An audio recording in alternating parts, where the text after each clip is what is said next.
Dude, I can't do this is way too cold, bro. God,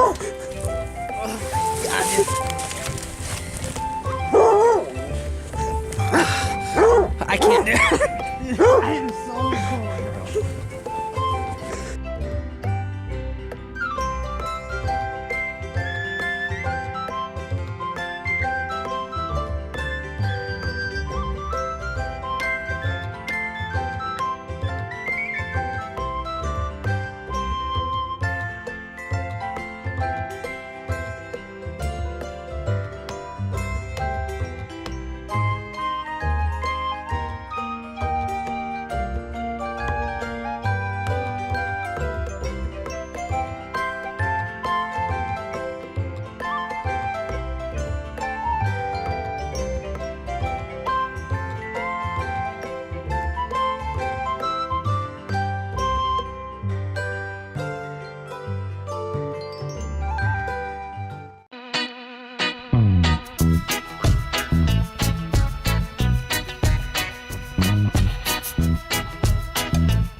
Alright, what's going on, everyone? I am your host, I am the Bizarre One, and this is the Bizarre Effect. Today, we're a mere 2 days away from the favorite day of the Irish, St. Patrick's Day.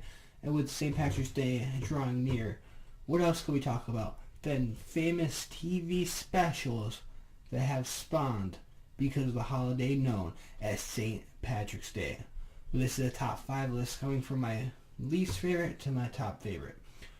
The thing about St. Patrick's Day, though, is that there's not really a lot of holiday specials being made about St. Patrick's Day. So this list is kind of short. Top 5 was kind of hard to find.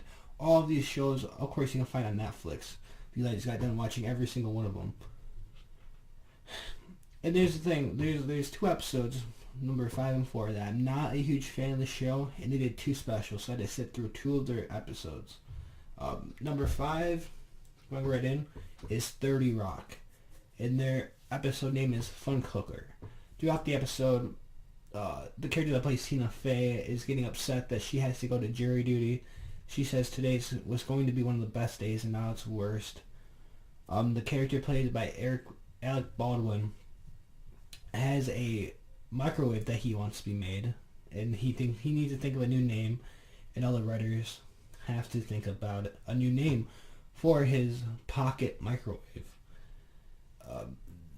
This show was all about St. Patrick's Day because the character named Tracy Jordan, played by Tracy Morgan, and a blonde, they got in trouble for cursing during the St. Patrick's Day parade.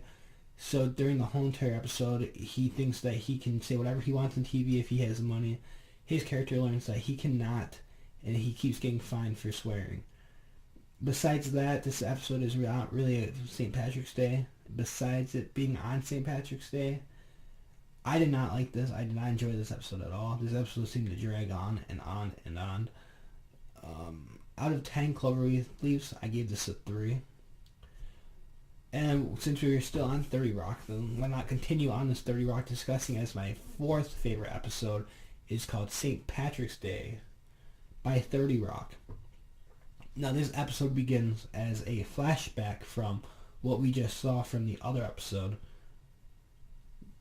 because this episode was 3 years behind the current episode, which talks about Tracy Morgan swearing. Alec Baldwin curses Tina Fey that she will have the worst St. Patrick's Day of her life, and that's really what this entire episode's about.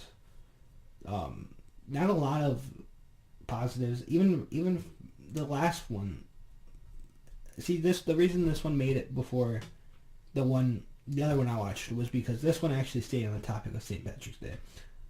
So that made a positive reflection to me. But as a better episode format, the one before it was the better one. So without 30 Rock out of the way, we go into the 3rd best St. Patrick's Day special.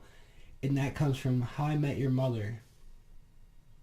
No Tomorrow. See, the way this episode starts is Marshall, Lily, Barney, and Ted are all in the apartment just chilling out. Well, Barney's not there. Barney rushes in and he says that he wants to go celebrate St. Patrick's Day. He's got a nice green suit on.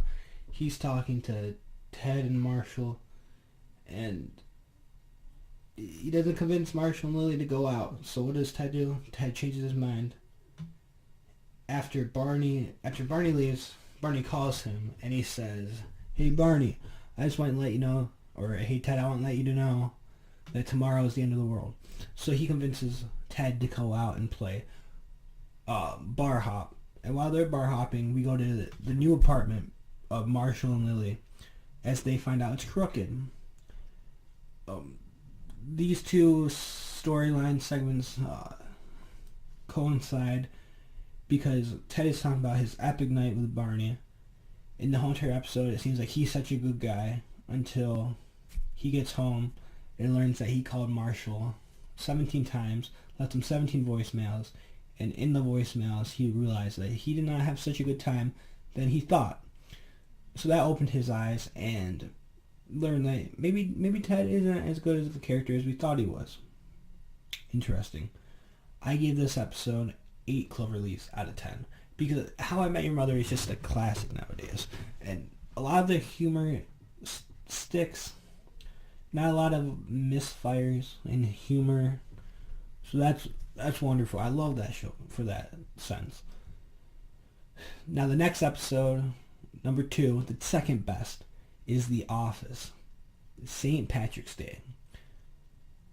Another classic, an instant classic, one of my favorite shows. So without further ado, it's one of the top of the list. Now, 3 episodes prior to this episode, Sabre buys Dunder Mifflin, saves them from bankruptcy. Their new manager, Sue, she would not let anyone go home from work on St. Patrick's Day. Now, everyone at the office has plans to do after work, Meredith especially. But Michael won't stand up to his new boss. He just does not know what to do. So after back and forth discussions, they finally go out. Everyone goes out together, and the office has a nice party. If you haven't seen this episode, I really recommend it. This is a classic Office episode. I gave it 9 cloverleafs out of 10. How you doing? So now we talk about the best St. Patrick's Day. Now, what makes the best St. Patrick's Day? St. Patrick's Day is a weird episode to even make. But this group of actors have completely nailed it out of the park. I think it came out last year. It is St. Patrick's Day at Sunny in Philadelphia. A classic episode where Charlie catches a leprechaun. And that's all I'm going to say because you have to go watch this episode. This episode is one of the best episodes that I've ever seen in this season or any other season of Sunny in Philadelphia. So this is my list, the top 5 St. Patrick's Day specials. If you like this, give it a like. If you don't, it doesn't really matter. Keep watching. This channel keeps growing. Awesome. Great. Amazing. Cool. So keep your eyes peeled to this channel. We'll see you guys later.